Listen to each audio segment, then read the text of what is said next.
There we go. Make some cards on it. Let me share my screen. And let's go. Okay.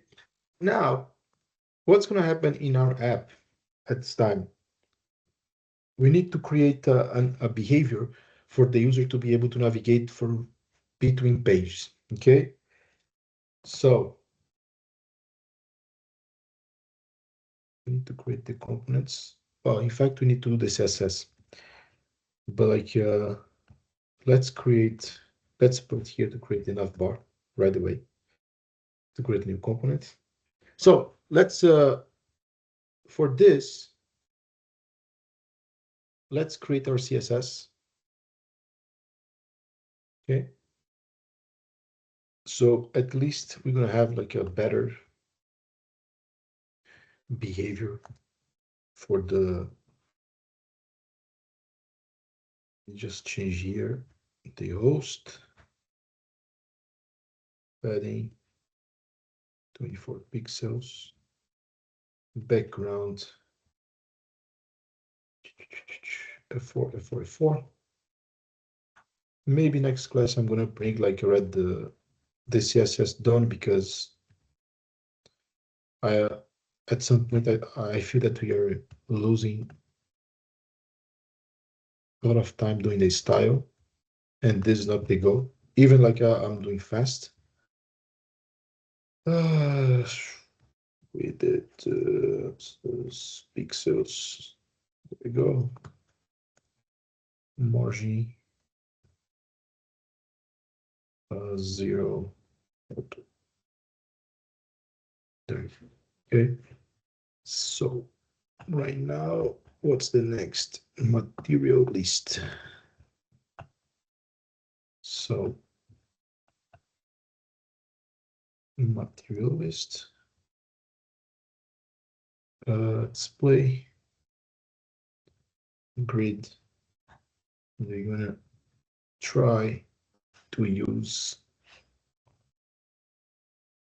max 3 cards per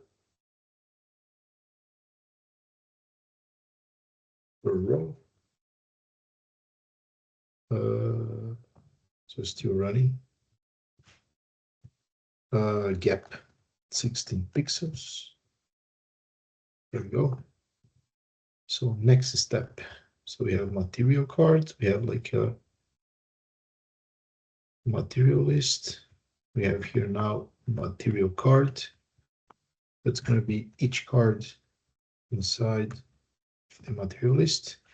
So we're going to use background. So this is done, the navigation bar. So we're going to also create the material form. That's going to be the component to add, okay, a new material inside of the database. So we're going to create here the material form. So it's going to help us at least to run the app in one single shot, and we don't need to create anything anymore for today. Material card, background.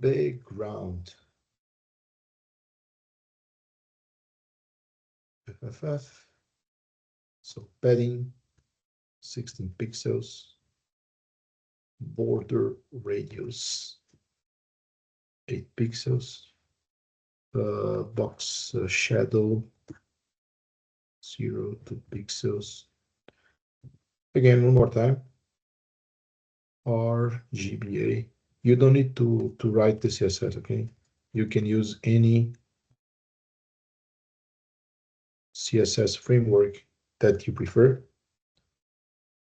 So this is not even a CSS course. So, but as I told you at the beginning, I don't want to create one garbage application. So at least we're gonna create the minimal style to be functional. Material card. So now we have the card content. So we're gonna change the H4. So here we have card content H4. We're gonna override this margin. So we created, okay, still creating the, I want to see if everything is good. But we need to wait until this finished material 4. Margin 0, font size 14, 18 pixels, color, let's say 333, a little bit dark. All right. So next one's going to be meta. Meta. So we have margin 4 pixels 0, font size 14 pixels. So now the material is created. Okay, the material form is right here. Navigation bar is right there too. So all good. So now let's run our app one more time, so at least we can see what's going on with design. So meta. So this is the paragraph. So 16 pixel color. So 5666. The description is going to be a little bit darker. So let's say the transcription, you're going to have margin,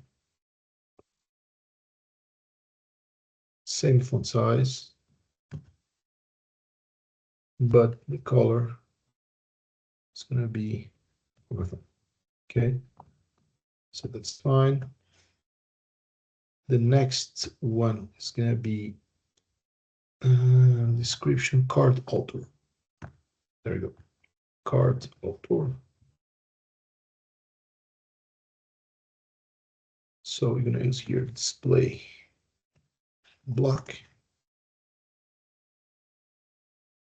margin top pixels, 8 pixels, font size 13 pixels, and the color a little bit lighter. I would say 888. Now, card actions. So, card actions.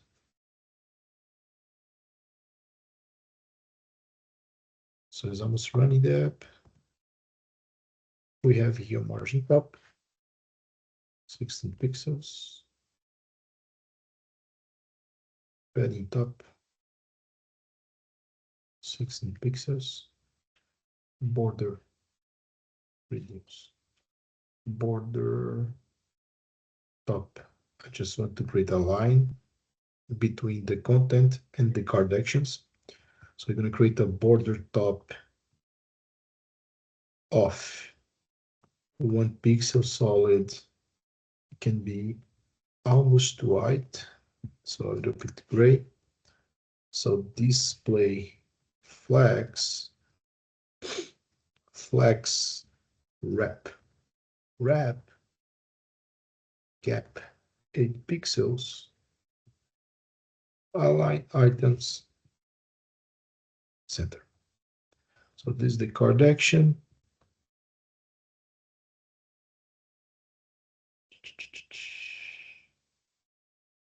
All right, quite better than before. So now the last thing that we are missing right now. So let's say this is the card actions, but the card actions btn. So card actions btn. That's the one that we created here. Okay, btn. So the btn, it's going to be applied for all the buttons that you're going to have inside. So font size 14 pixels, border radius 6 pixels, font weight 500, text alignment center, border none, cursor pointer,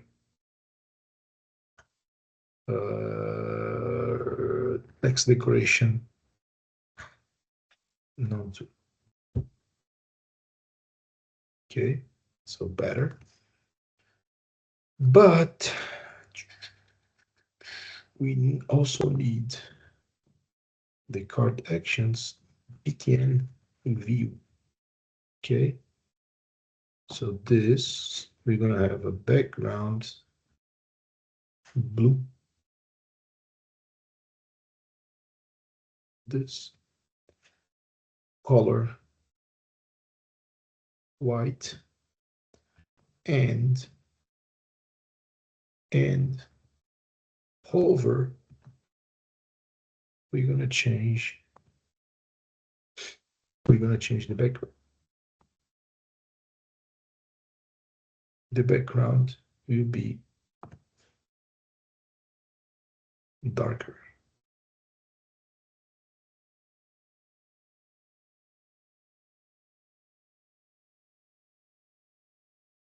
All right, okay, looks better. So again, that's the only, as I told you before, so it was already functional, but now at least, you know, it looks like something, because before it was just like weird. So now everything is organized. So what is good, okay? So if we add a new material, it should pop right here. So we keep following, okay, the same structure. As you can see, this was created by me. This was created by Mary. This was created by Neymar. This was created by Test. So we have all the information, and we have this exactly the goal to be able to see everything. Okay, in this page, we still have like the filter, where we can filter something by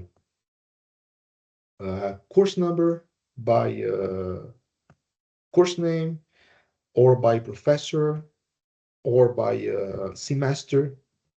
So this is the goal of the app, okay, to be able to find material, okay, shared between the students.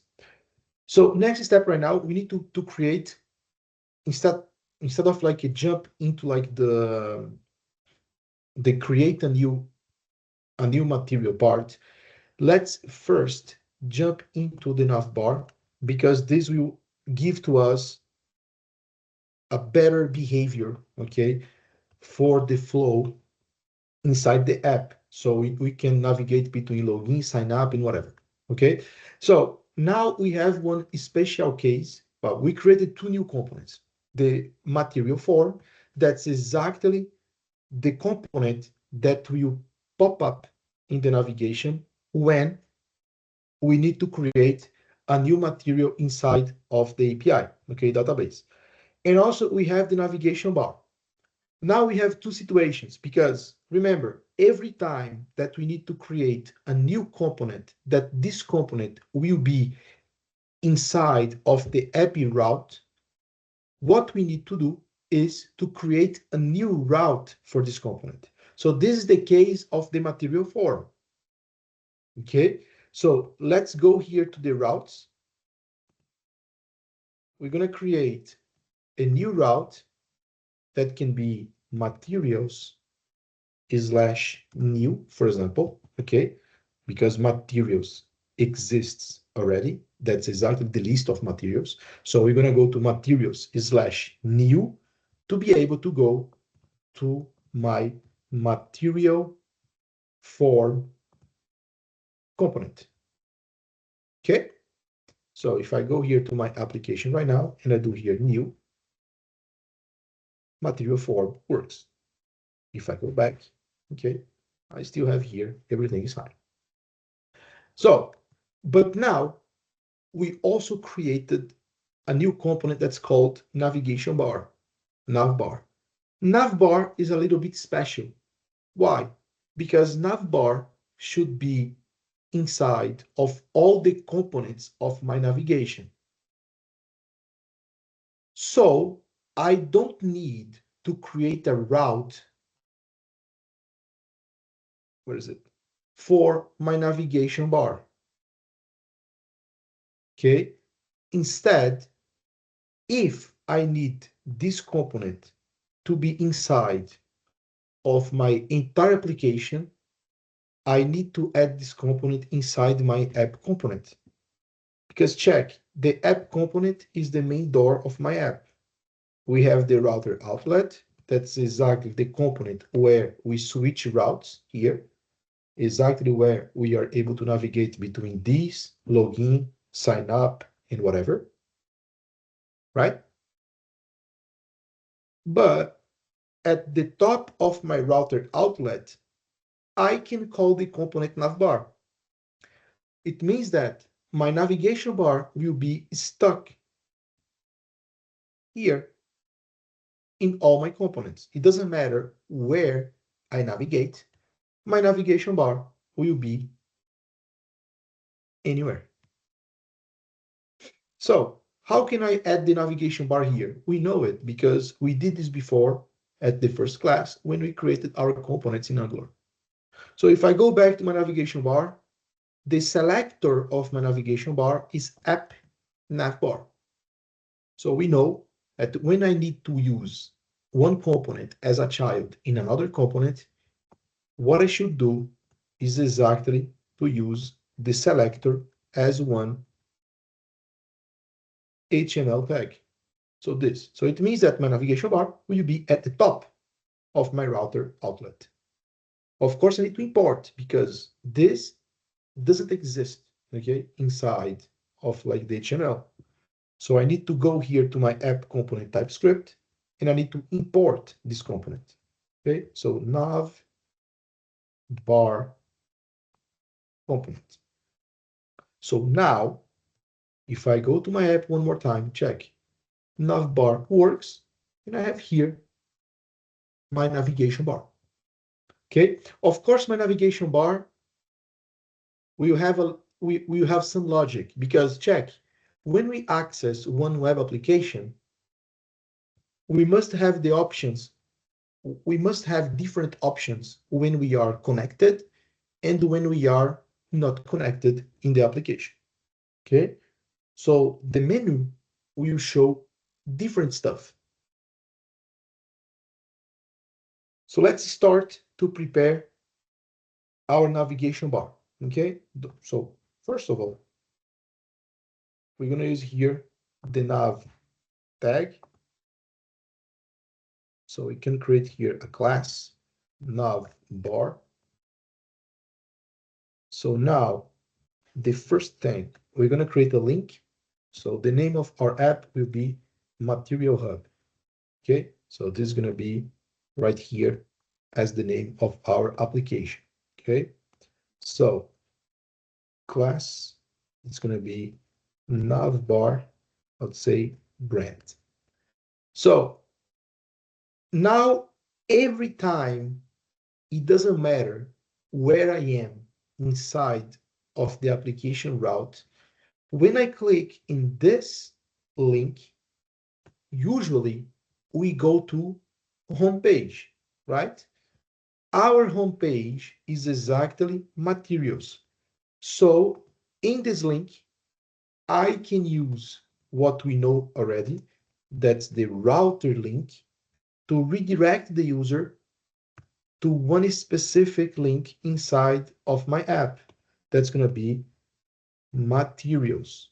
Okay, if I want to use routerLink, I need to import in my TypeScript file the router link. So now, check, I'm here. If I hover, check here below, I'm going to go to materials. So it means that if I am at the login page, if I click here, I go to materials.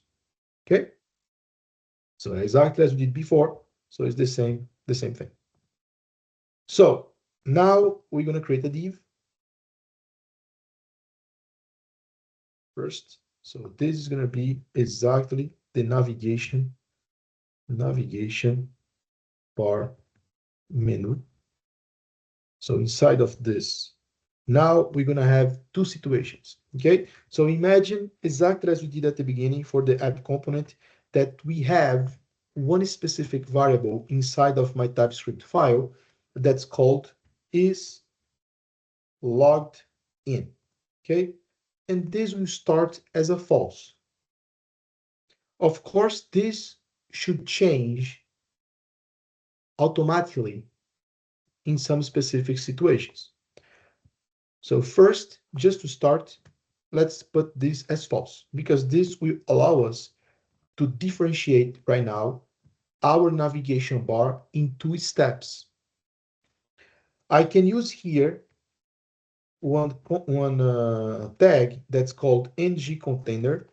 Why I'm going to use ngContainer? I'm going to use ngContainer because the ngContainer will allow me to place some HTML tags, and it will not add a new tag for nothing. What I'm saying, here I'm going to have a bunch of links when I am connected and when I am not connected. But those links, they should be inside of this div. To avoid create another div with a condition, if is logged in, it's equal to false or true. Because when I use div here, I will place the div inside of the app. Okay, inside of the DOM, the object model. So it will pop inside of my HTML. When I use ngContainer, it doesn't. So it means that only the content that I'm going to place here inside, it's kind of like one invisible tag. So this will go away. So I'm gonna use ngIf here. When the ngIf is true, I'm gonna just show in the HTML what is inside the container. So this will not appear. So it's better than put, like, for example, div, because I'm gonna create a new div. So, you know, I start to create like useless tags inside of my HTML. So I'm gonna use here ngIf equal when is logged in. So when I am connected, I'm going to show this.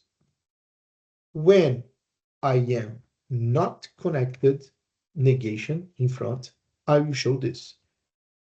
If I'm going to use ngIf, so as you know, we need to import here what we called common model. Okay, same steps. Now, let's start when I am not logged. I'm going to create here one link, okay? To say login, for example. And I'm going to create another link to say sign up. All right? So this link, first, we need to use routerLink, because if I click in this link login, I should redirect the user to the login page. So let's take this property here, paste, and say login. When I go to sign up, the same. Sign up. Same steps. I'm going to create here a class for that, navigation link. That's going to be exactly the same as the sign up. All right? That's it. This is when I am not connected. So check here that I see exactly login and sign up.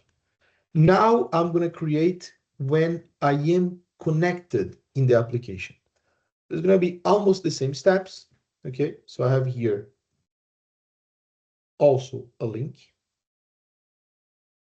for example, but in this case, this link will be new material. So I'm going to redirect the user to the new material page. So here I'm going to have materials / new.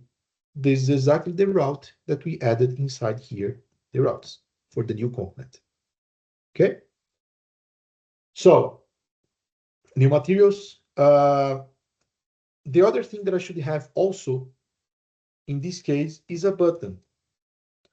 Why a button in this case? Because now I'm going to have also the logout.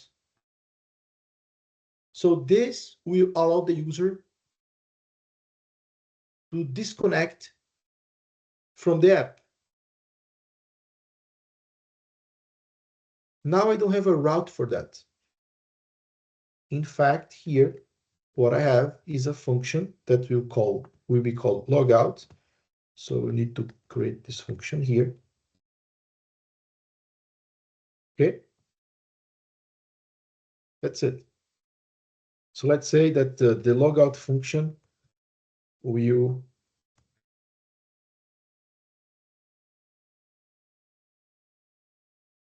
switch the value of this variable.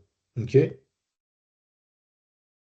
There you go. So we have this. So we can also create a class for that, for this button.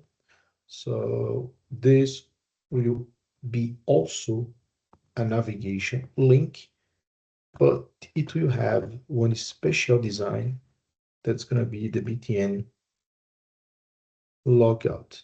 Okay. So now I have here login sign up because this starts with false. If this starts with true, I should have here material hub, new material, logout. If I click on logout, okay, I have here login sign up again. So this is exactly what's going to happen. Okay. So for now, this will not be like this because of course we not use like one flag like this to check if the user is logged or not, at least for now. But now just to finish the navigation bar, to have like the best behavior, okay, let's create our style. So I'm going to put this here. So we're going to start from nav bar, just to avoid typo. So display flex. Probably this one's going to be the last one that we're going to need to build like some CSS, okay? Because the other one's just like a form. So everything now is gonna the only two pages that are missing in our app is just like the forms. Justify content space between. Padding 12 pixels, 24 pixels. Background gray.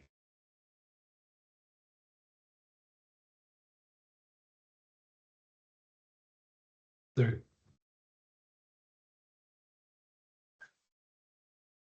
Okay, so the color will be white. Box shadow 0 pixels, 6 pixels, RGBA 0, 0, 0, opacity 2.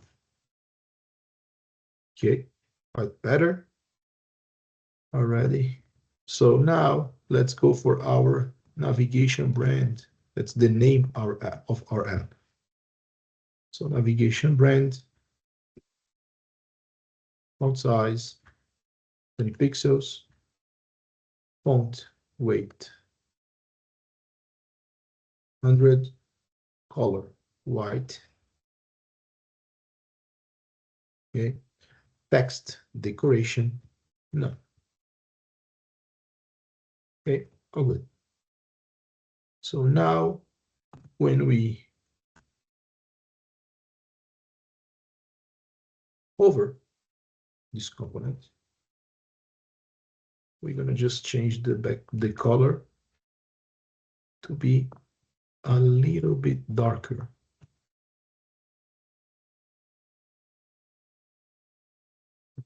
So this slightly darker.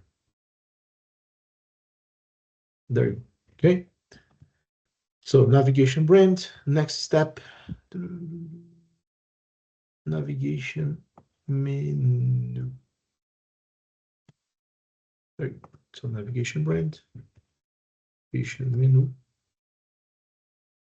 Navigation menu, I'm going to have display flex, align items center, gap 8 pixels.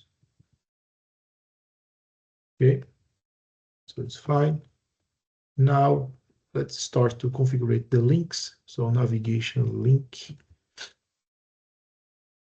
dot navigation. Oops. Dot navigation link. So I have the padding 8 pixels, 12 pixels, color, let's say Alice blue, maybe whiter, a little bit more than that. So text decoration, none. Border radius, 6 pixels, font size, 15 pixels, border, none, background, transparent, cursor, pointer. Okay, there you go. Is already better. It's fine.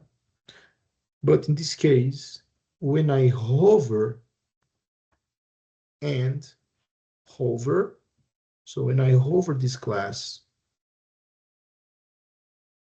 I'm gonna have here a background. It was transparent before. RGBA. I'm gonna put like a black.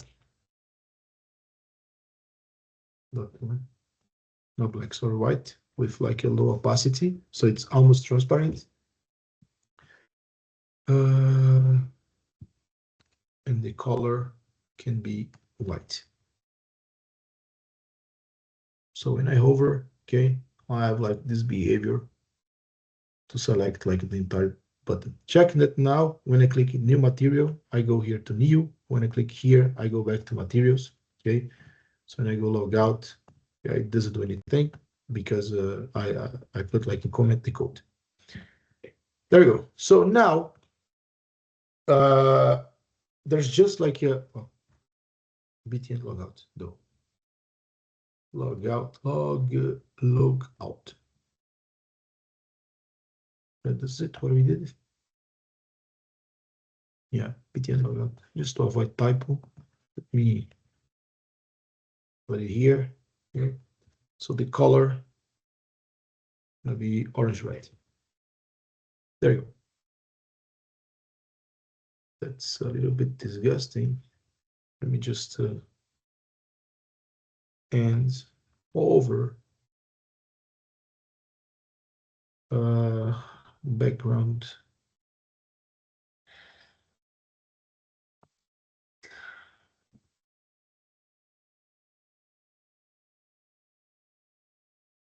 Yeah, I'm not that good with like styles. It's just like, for me, it's kind of like nightmare this.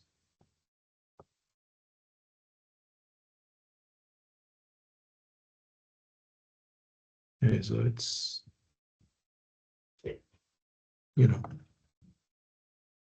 color white.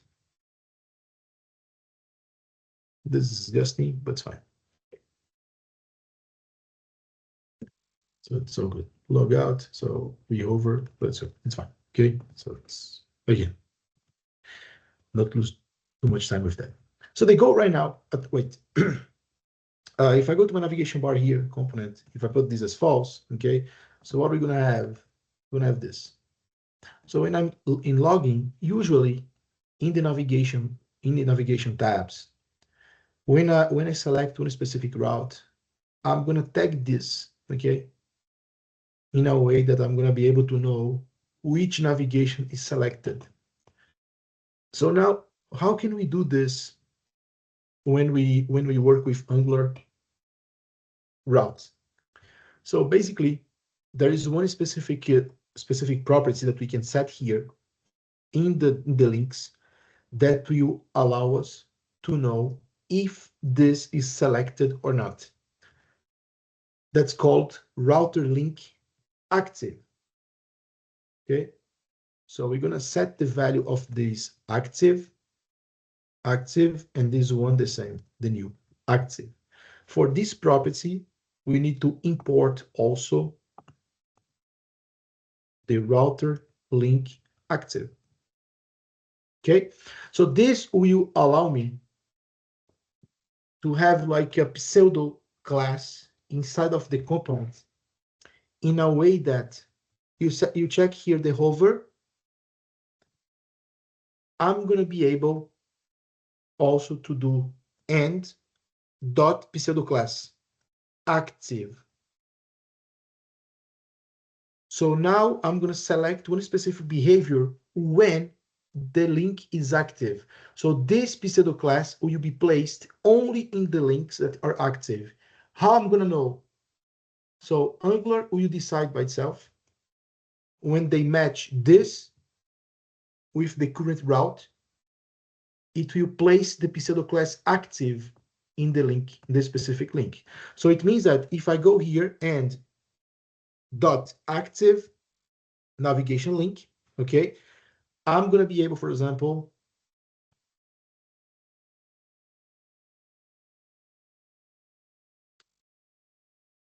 so this is for the hover. I'm going to have something similar. It's like I'm hovering the link, but it's going to be a little bit, with like less opacity. More, by the way. So now color the same, FFF, so it's fine.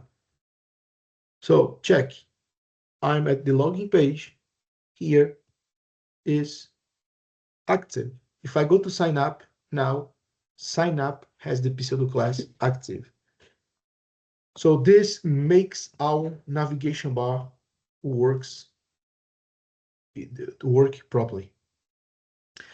So the goal right now is somehow when we connect in the application, I need to bring the user to this page, but I need to switch the behavior of the navigation bar because now I am connected in the application, right? So now what I should see should be this, because I can go to new material. So check that the navigation here will mark. When I go this, there's no buttons with like that specific route here. So it's only new material.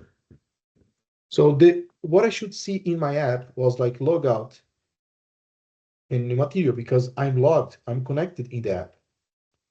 So what we can do here inside of the navigation bar to have this behavior. So we know that if we have a token inside of my local storage, so if I go to my authentication service, I know that every time that the user connects in the application, I'm gonna place one token inside of the local storage. And I have here one function that's called get token that can return the token or one new value. So what we can do, I can use this function just to know if there is or not a token inside the storage. Because if we do have a token inside, it's because the user is connected. So we can start to call, okay, we can start from the home page. And we're going to be able to decide which nav bar we should use here for the user. So if I go to navigation bar one more time, so what we can do in this case, we can use the function from the authentication service. For that, if I need to use my authentication service inside of my component navigation bar, what we need to do, I need to import here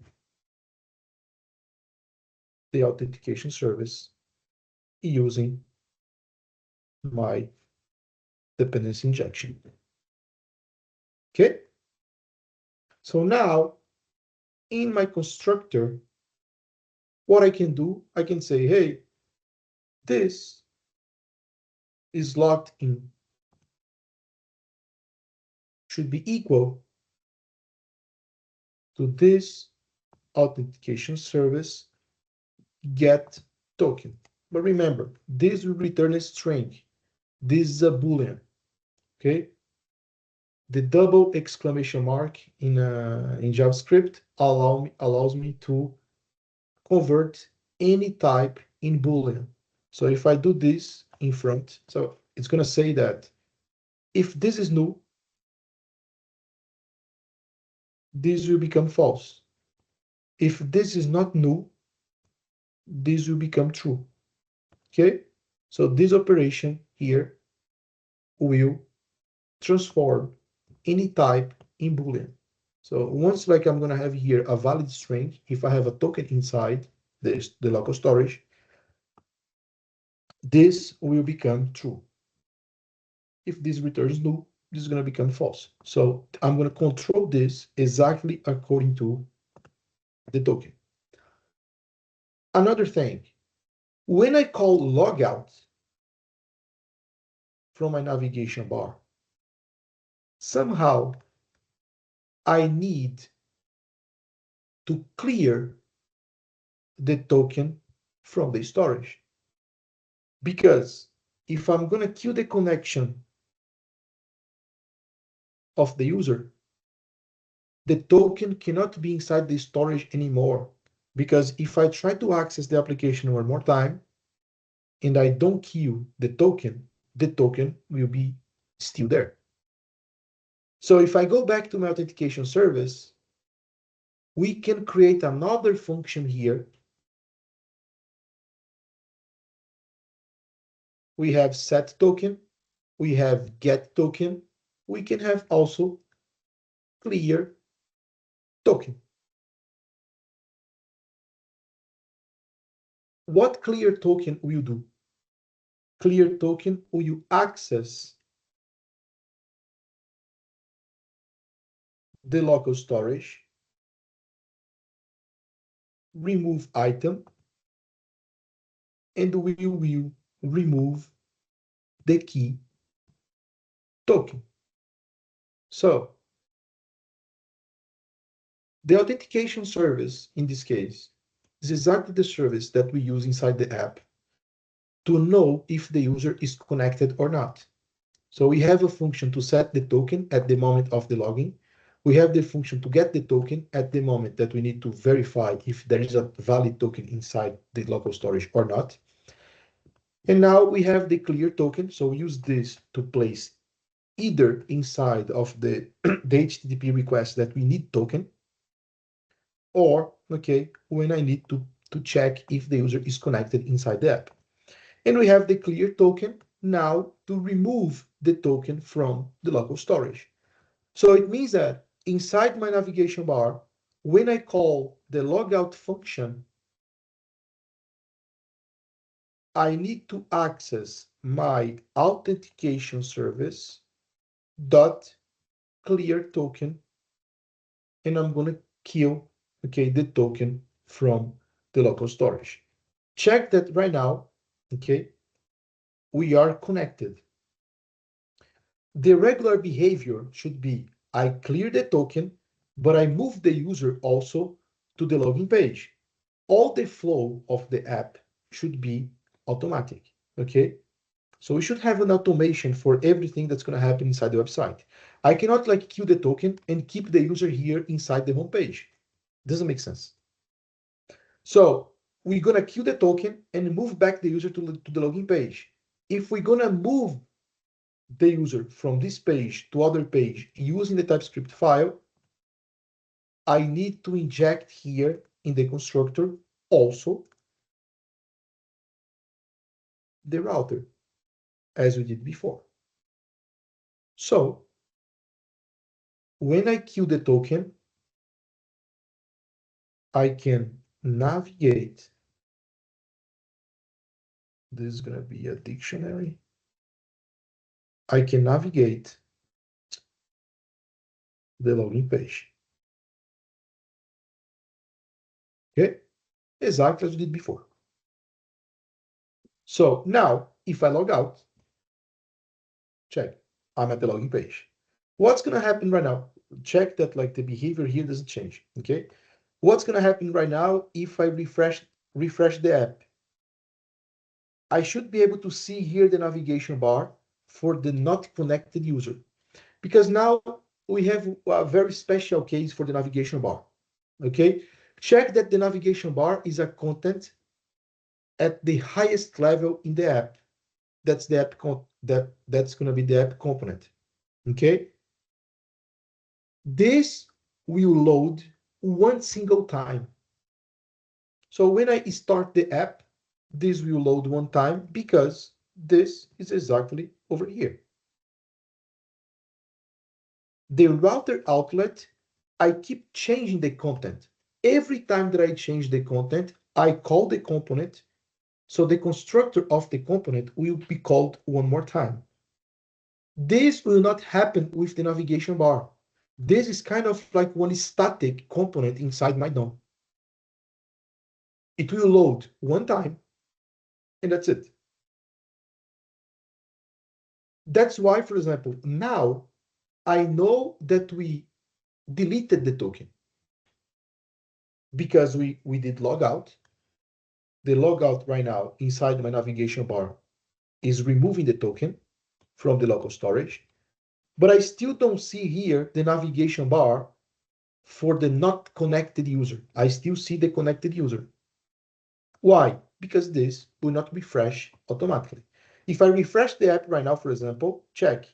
Now I see it because we run one more time the app component. The navigation bar one more time was the navigation bar was like initialized one more time. So the constructor was called. So I was able here, okay, to take the current value inside of the storage. So that's why I have here login and sign up. What's going to happen right now if I try to access the material page? It's going to crash, not crash, but it will fail. Why it fails? Because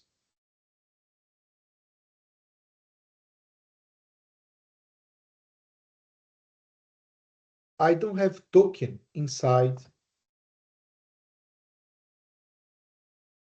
of the local storage. You get it? So we deleted the token from the local storage. And this page, the material page here, material list, when we try, okay, to do like when we go to this page and we try to make the request for the API, we use the token here inside the header. So we don't have token, we fail. So the first, of course, we're going to create like the guards to block the user to don't access this page if they're not connected. So even if they try to access, it will go back to login page. Okay. But now the goal is how can we make this automatic? We have two choices. One that's completely weird is if we use the app navigation bar, the app nav, this inside every single component. What I don't recommend because this doesn't make a single sense. Okay, because at the moment that we use this inside each component, so it will be inside the router outlet. And every time that I load the component, it means that I'm going to load the navigation bar and also I'm going to load the component. But this is weird because if we need to create a new component, a new navigation, I need also to place this inside of the new component. It's just, it's just weird. The other thing that's a little bit more advanced, what I'm going to show you, you don't need to reproduce in your application if you don't want to. If you want, you just copy and paste, that's fine. Okay. You can create one observable for the navigation status. It means that when I start here the app, instead of read the token one single time, what we can do, we can create here a function, for example, update authentication state. Okay. This is going to be the function that will read from the authentication service the value and place here. So far, exactly the same thing. Okay, nothing changes. But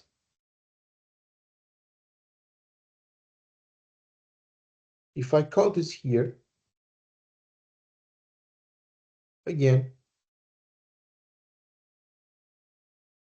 it's going to be the same. What is important for us? The important is every time that I do a navigation, I must inform to this component to say, hey, the navigation changed. So check, because if I'm here in the login page, when I try to connect, what's going to happen? I'm going to go to materials. The navigation will change. So we need somehow to say, hey, navigation bar. The navigation changed.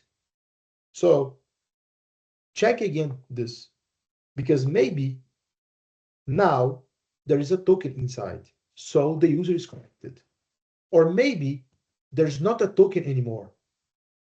The user is not connected. So change the behavior of the navigation bar. So how can we do this? Again, this is a little bit more advanced. Okay, so we run the app component. We read this one time. That's good. Now, inside of the router, there is one property called events. Events is exactly everything that's happening inside the route at this moment. We can create one subscription exactly as we do for the API, that we subscribe the API. We can create a subscription here to keep listening what's happening with the navigation.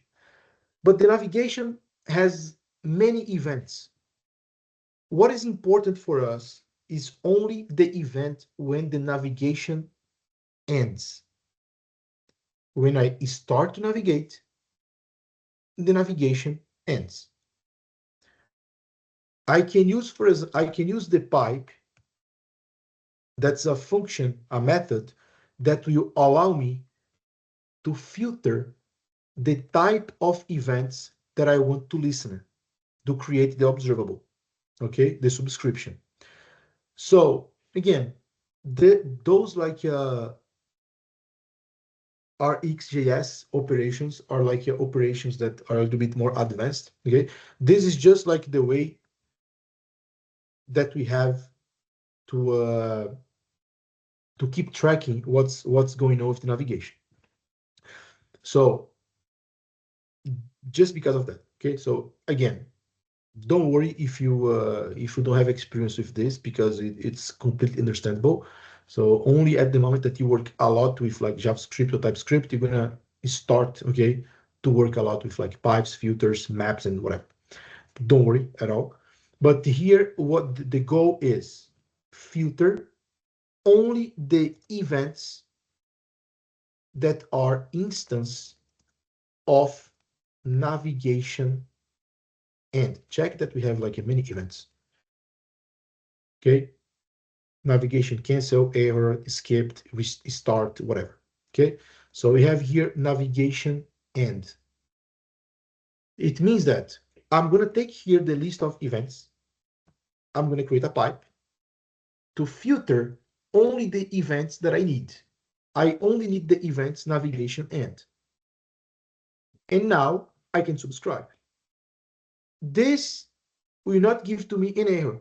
So I just need to subscribe. passing one function as a parameter.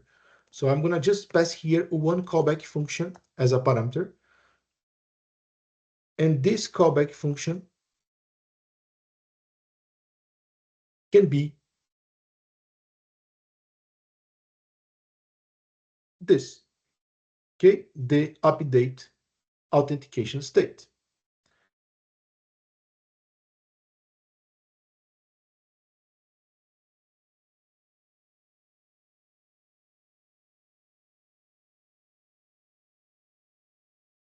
Sign up,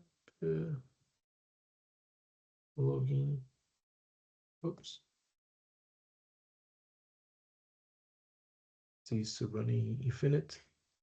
So maybe we need to change a little bit in how we subscribe this. Let's see. There you go. Okay.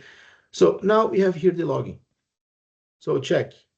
I don't have token inside of the application. Sign up, login. If I try to log in right now with Neymar, check. Now I changed new material logout right away. Why? Because when I moved from login to materials, when the navigation ended, so when I arrived at this page, this was called because I'm subscribing all the events of type navigation end. So every time that one event navigation end starts, I will be able to recall the update auth state one more time. So at the moment that I finished this navigation, I had a token inside my storage. So I'm logged. That's why I changed the behavior of my navigation bar. The same is going to happen if I press logout right now. If I do logout, check. I have here login sign up.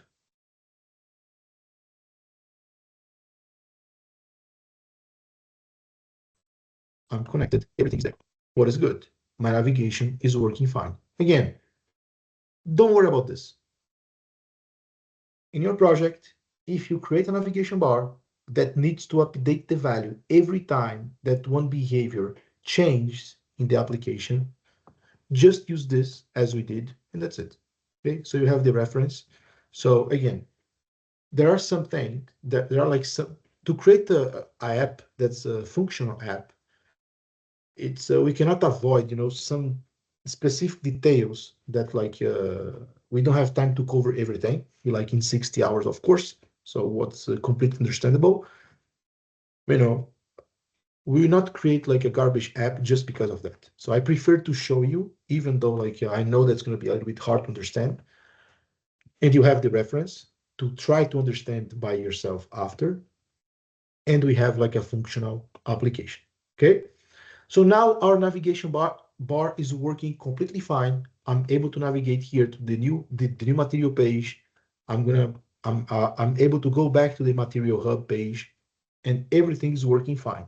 Okay, so we can keep going in our API calls, because now I have like a new page material form that's going to be the place where we need to create the new event to call the API to create a new material inside of the application. So now we go back one more time to the documentation part. So this, to understand what's happening, what should happen when I call a new material. And it's over here. So when I want to call a new material, I need to call the method post in materials. I need to pass as a required fields the course code, the course name, the professor, the semester, the title, the URL, and optional, the description. Okay, we're going to pass a description. Well, it's fine. So that's it. So it's a post to this URL with this body. Plus, remember, all endpoints require authorization token. So I need now to create a new post method where I need to pass all those information plus the token. And that's it. Okay. So first step, try in Postman before. Okay. So let's save this. Let's create a new request in Postman. So now the same URL that we're going to use here, but using the method get, we need to use right now on this, but using the method post. Okay. It could happen sometimes. We can have in one API the same URL. So it's going to be the same endpoint, but what's going to differentiate which action needs to be done is exactly the verb. When I call the API /materials with get, the API will know that the user is trying to fetch the materials. When I call the API /materials using post, my API will know that the user is trying to create a new material inside of the app. Okay. So same URL, different methods. This will be create material. Now I need to pass in the body some information. Which information? Documentation. Those information here. Okay, I'm gonna put here below. So I need to pass exactly the same way as it is written. Okay, I need to pass course code. For example, I can say 420 DA4, DA4. There's Android, I don't remember. Whatever, it doesn't matter. DA4, I think it's iOS. MU6. MU6 is a hybrid mobile. So course name, say moot platform hybrid mobile development. Professor, let's say was me.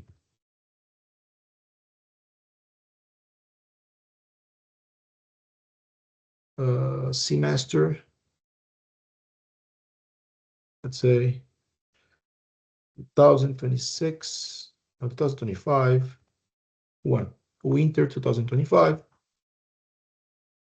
Title of the material. Okay, so final exam solution. URL. We need to pass the URL.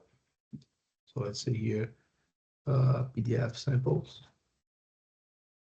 Sample PDF. There we go. PDF sample. So we're going to pass here the URL and the description. Same. Okay.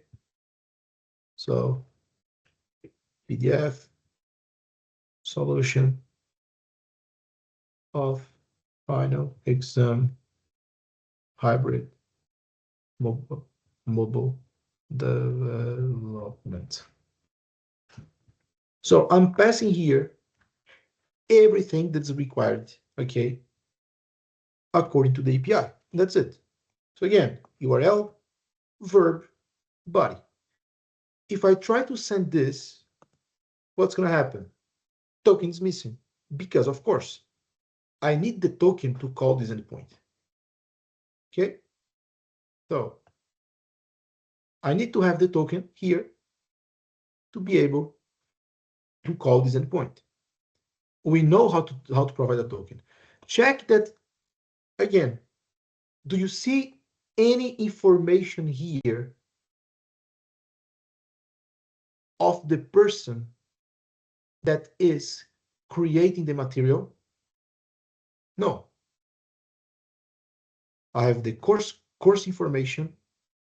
I have the teacher information. I have the semester. I have the material information.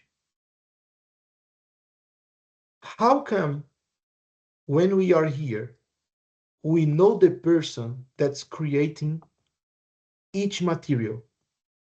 Exactly because of the token.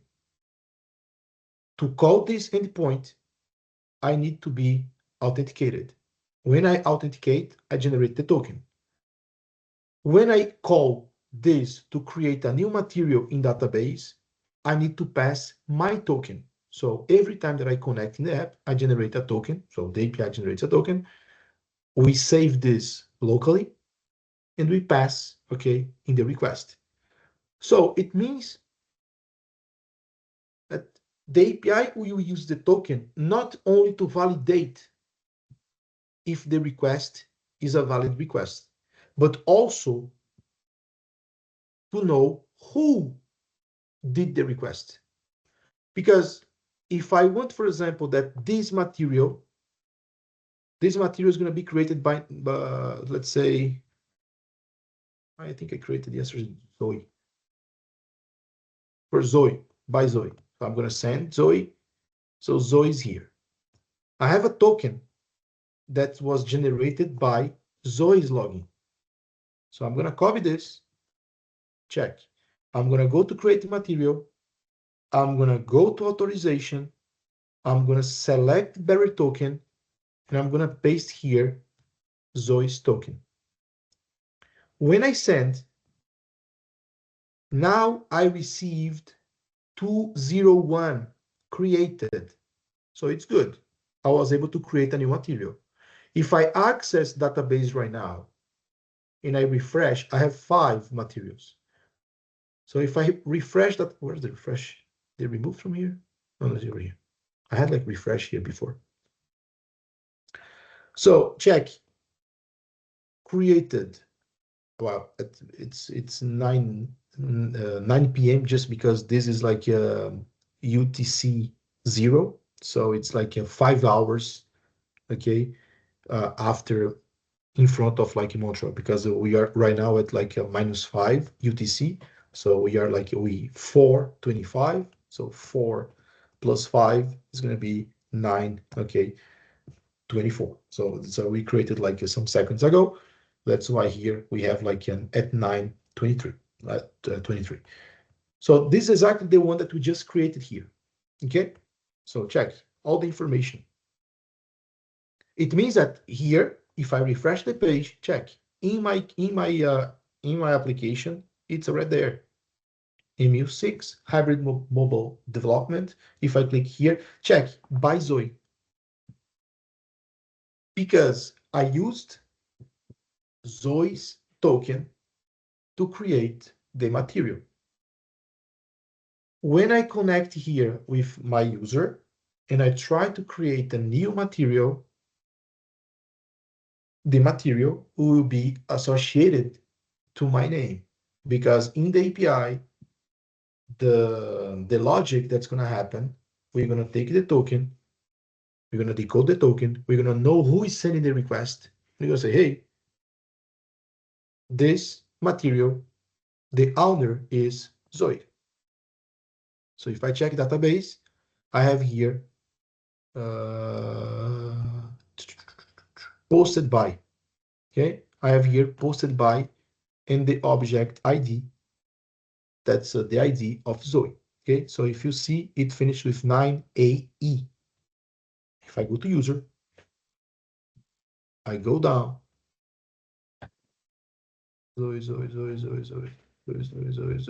Zoe. Okay, Zoe. 9AE.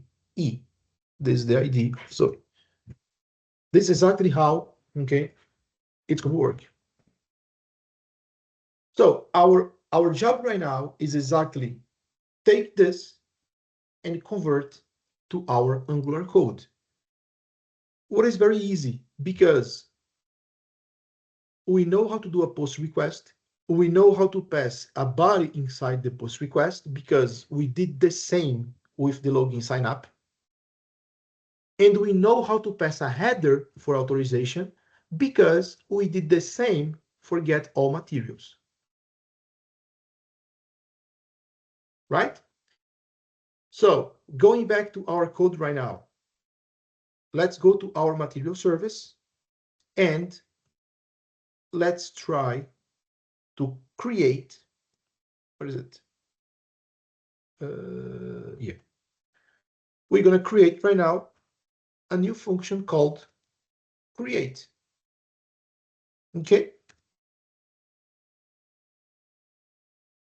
So create here should call the API, which is the same base URL, but in a post method. We know that this should return one observable.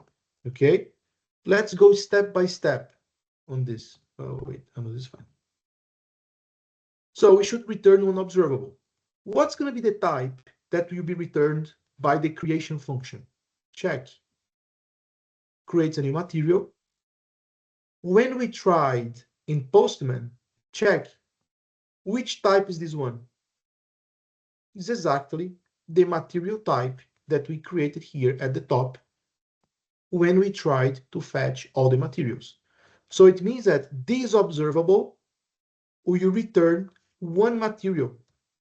This. That's it. Now the same. We're going to return this HTTP dot not get. So now is not get anymore, is a post. Post is a little bit different of the get because check get doesn't have body. The first parameter is the URL. The second is the red options where check I have URL as the first parameter. The second parameter and the last one is options, which includes the headers. When I go to post, it's different. Check. Post has URL, body, URL, body, and options. So if I'm trying here to make a post request that will return for me a material type, what I need to pass as the first parameter? The URL. It's also materials. In this case, it's the same, but this is the method get, this is the method post. What's the second parameter? The second parameter is going to be the body. Okay, for now, let's say undefined. The third parameter is going to be who? The header. That's going to be exactly the same because inside the header, I only have the authentication, the authorization bearer token. The same token that I sent to call all the list of materials is exactly the same one that I'm going to call to create a new material. So I'm going to copy and paste. Check that like the speed that we created this function was like 100 times faster than this one. Because again, in this case, we prepared everything. But now we have all the information that we need. There's no like new stuff to do. Right? And that's it. So, but of course, when I create a new material, what should I pass as a parameter here? I should pass code course name, professor, semester, title, URL, description. Now just be careful with like one single thing, okay? Remember, the key that I need to pass in the body is exactly the key that is demanded inside the documentation. So if in the doc of the API says that you need to pass course underline code, you need to use the key course underline code, okay? So now what we're gonna do, we're gonna add the parameters here that we need to pass inside of the body. And that's it. The same as we did, for example, for the login. So we asked for email and password, and we passed here in the body. The only difference between this and the new material is because in this case, I don't need the authentication. Of course, the authentication will be generated by the login. So I don't need to pass a token here to connect in the application. It doesn't make sense. So now we just need to take this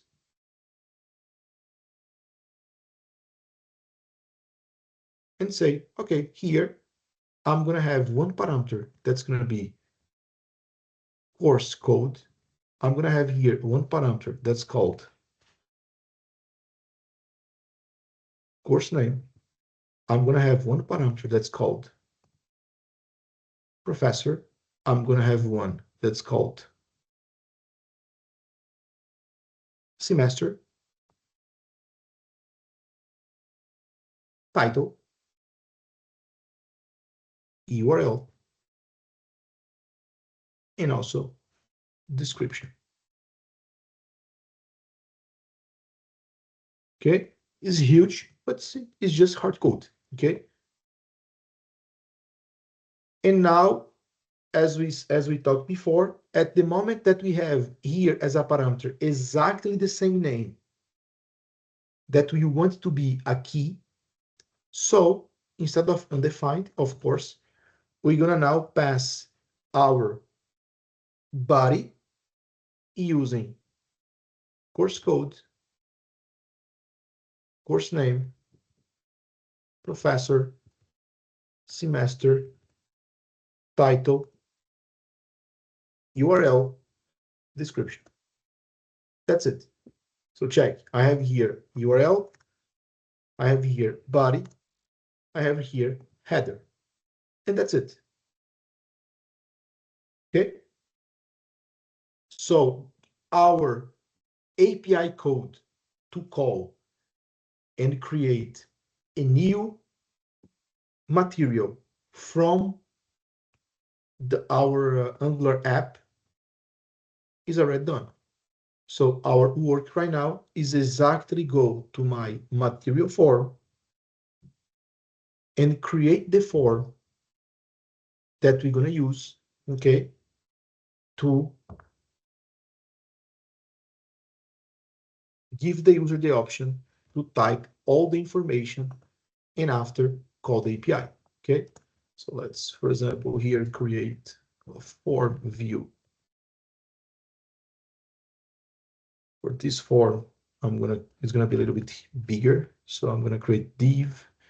So this form is gonna be exactly the same form as the update. Okay, so we're gonna use like exactly the same. Let's see here, H1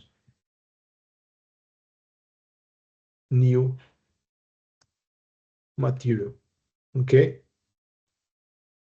so if we have any error, we're gonna have the error right here. Error message. I'm gonna just create here class error, and we're gonna use ngIf, see if this is not true. Okay, so just to start. So of course this doesn't exist inside my TypeScript file. So the first thing we're gonna create here the error message variable as usual. All right. So ngIf doesn't exist because we need to import the common model. So now everything is fine. So let's keep going to create our form right now.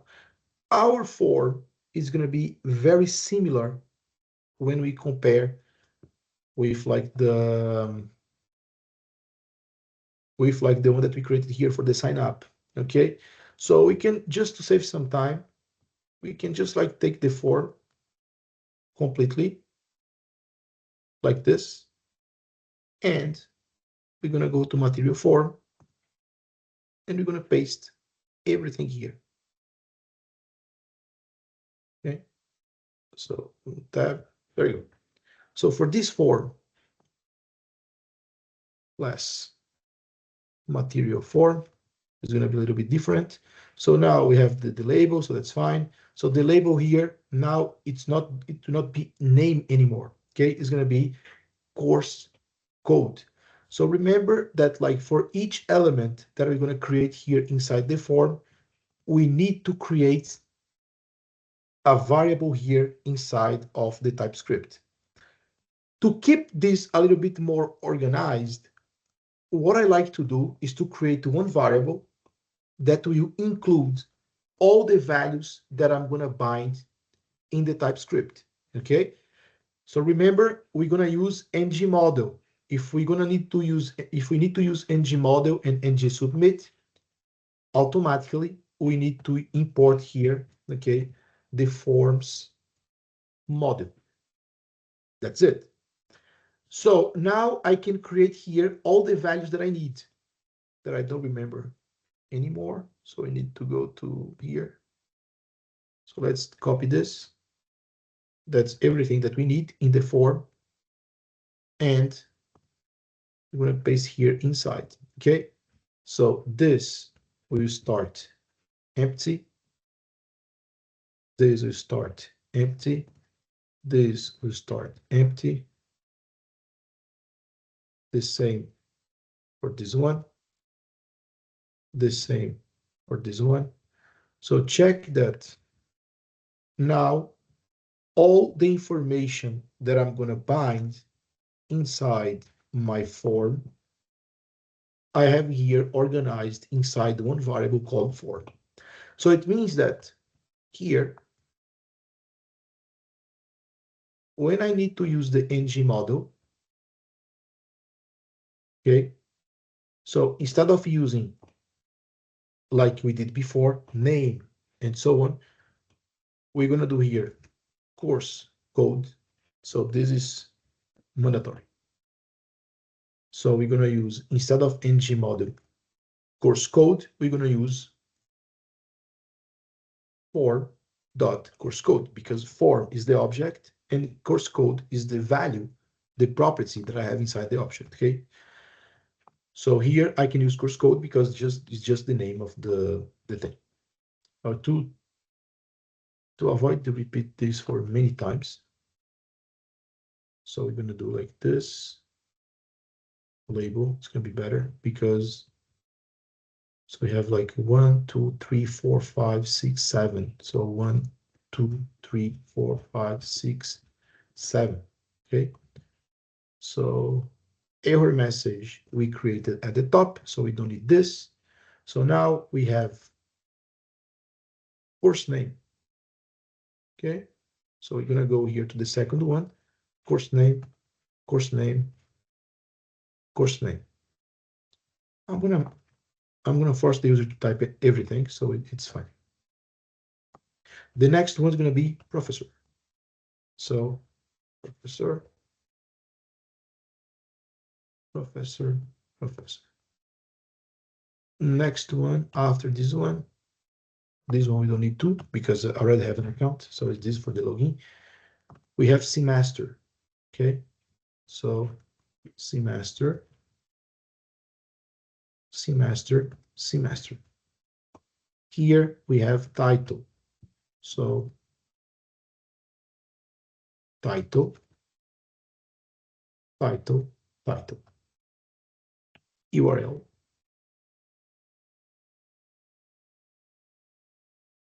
URL, URL, URL. And the last one, description. So description. That's it. If we want here to help the user with like the semester, we can create a placeholder for that. Just to give one example. Okay, so for example, 2024 1. And here for the URL, we also need to say that the user should put something as HTTPS / and so on. Okay.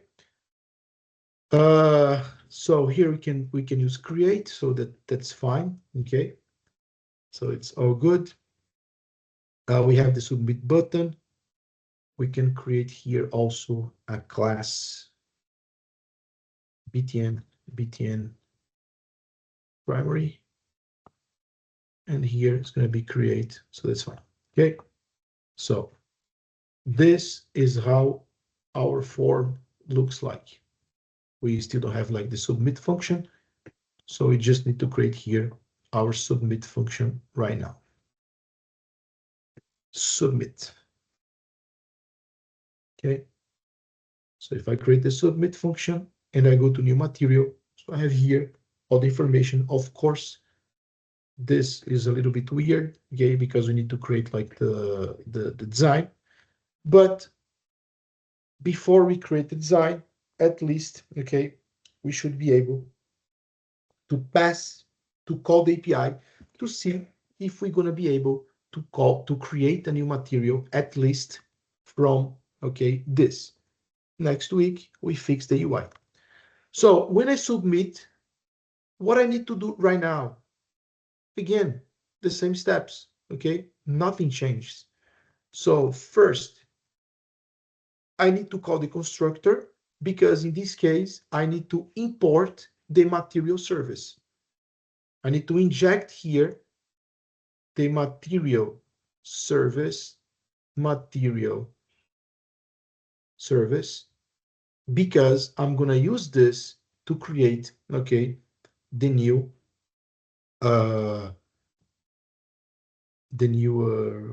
material, okay? So also, when I create a material, I should redirect the user automatically to my materials page. So I'm going to also here use the router to automate the behavior of change the user of page. I will not create the validation for now, okay? Just like to finish the API call, and after we just like next week, we create the small details. So the important for you right now is to understand how to call the API. So now I'm going to call the material service. What's good? I'm going to press create. So inside create, I need to pass all those values, and they are here. So they are form, course code, form,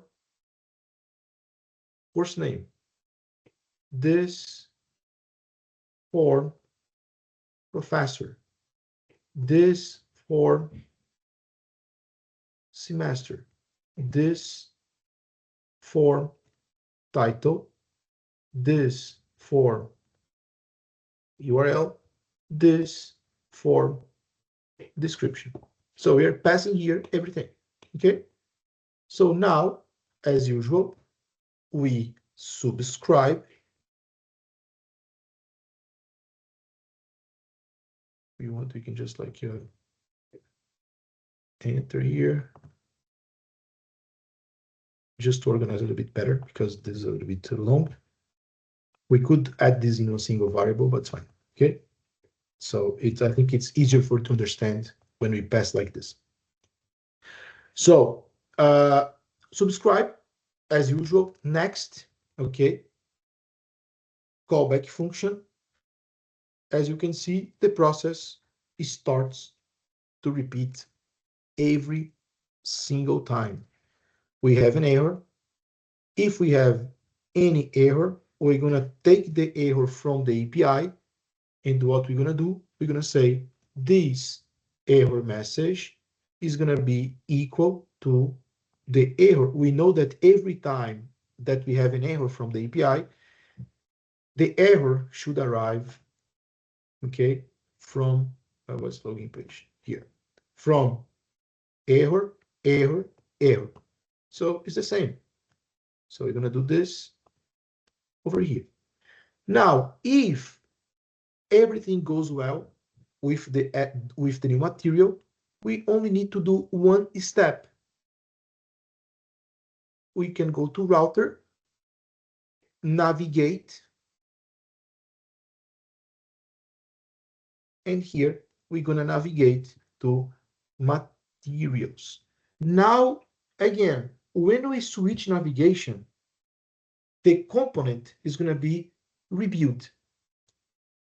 So automatically, when I go back to materials page, I will be able to see the new material that I just added over there.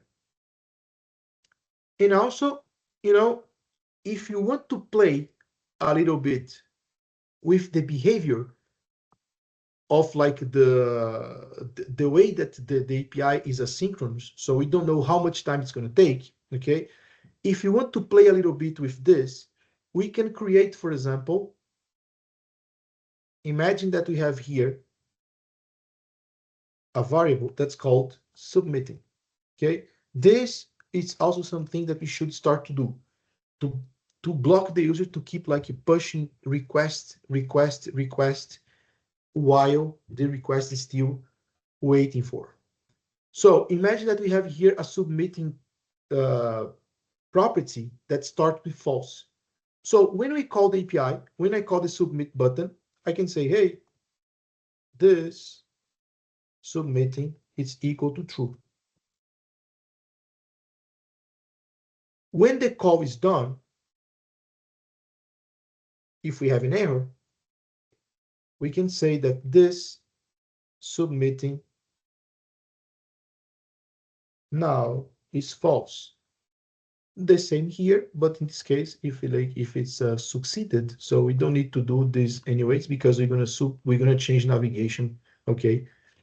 So we don't care about this, but I'm gonna add here just for you to understand what's going on. So when we press submit button, it's because the user just pressed the button. So we turn this as true. So now I can use this as a property binding to block my button. Okay, so for example, here, the button, we can say that like the property disabled will be exactly connected with my variable submitting. Just to avoid typo, I'm gonna copy here. So every time that I submit, my button will be blocked. When I finish the call, if I have an error, it's gonna be false again. That's it. And I can also manipulate the text of the button. For example, here I'm using create. But if I'm submitting the request, I can put here instead of create, creating. So instead of doing like a constant value like this, I can use interpolation. I can use like the ternary if. So if submitting, if this is true, instead of using create, I'm gonna use creating. Else, I'm gonna use create. So now, if I go back to my form, check, I have create here. If we are fine, if we are right, all the process here should be working well.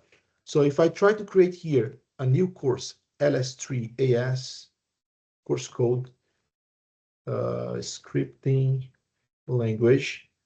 So professor, let's say Salima, 2023. I'm gonna just put 2023 to see if this is gonna give an error.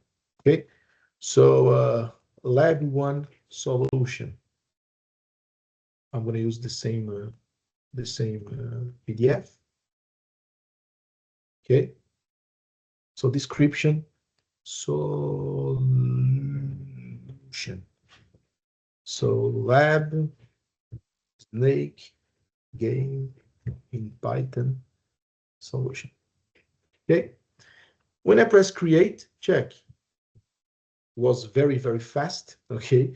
But like you could see creating and like and check creating, create. It's very fast though. Okay. So if you see here, every time that I call, I have an error. What's going on? I got this error from the API. Semester must be year.1, year.2, year.3. Example, 2004.1. So I have a block for this in the API. I don't allow the user to type like one semester that is not valid. Now, if I go to .3 and I press create, creating, I go back to my materials, and here I already have this done.